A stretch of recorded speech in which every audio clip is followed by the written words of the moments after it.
Tonight on Breaking Truth Network, a sitting U.S. Congresswoman federally indicted for simply doing her job. This isn't just about ICE raids. This is about power and the criminalization of elected officials who dare to stand up against the Trump deportation machine. Let's break it all down.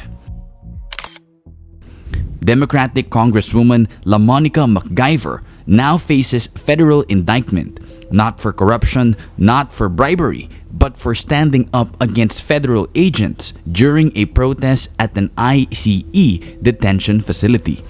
According to federal prosecutors, MacGyver allegedly interfered with law enforcement while they attempted to detain the mayor of New York during a protest. What was she doing there? Exercising constitutional oversight, the very job Congress was elected to perform. This isn't accidental. This is the Trump doctrine, a deliberate assault on oversight itself. When Congress steps in, indict them. When mayors refuse cooperation, target them. When protesters resist, deploy military force. Major General Scott Sherman openly admitted that 500 National Guard troops were deployed to support ICE operations in Los Angeles. Federal military forces trained to assist in domestic arrest, violating decades of constitutional precedent. But while the administration paints images of chaos, the streets tell a different story. Diverse coalitions of activists, immigrants, and allies have been marching in peace, a community standing up against militarized deportation raids. My grandma, who only watches Fox News, she called me today. She said, "You need to get out of LA. LA is burning. Aren't you scared?" Meanwhile, this is what's going on in LA.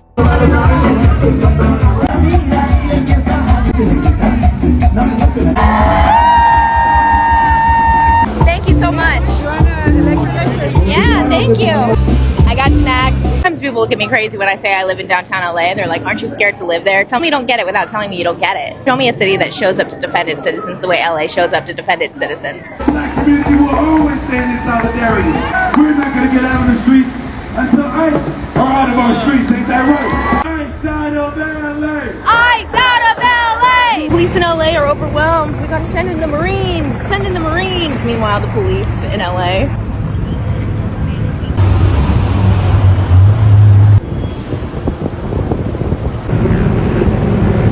Pokemon Go playing motherfuckers got their McDonald's delivered.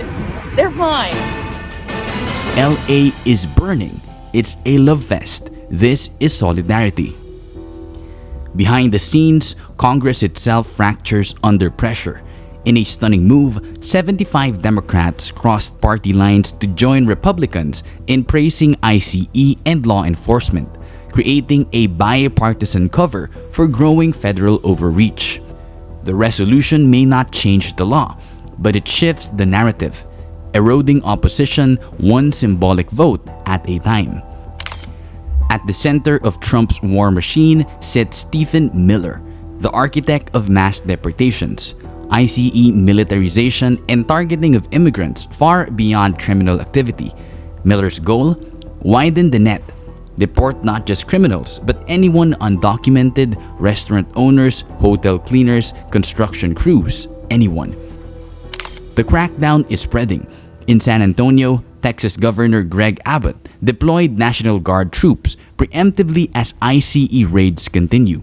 The militarization of immigration enforcement is now coordinated state to state, building a national domestic army under federal control.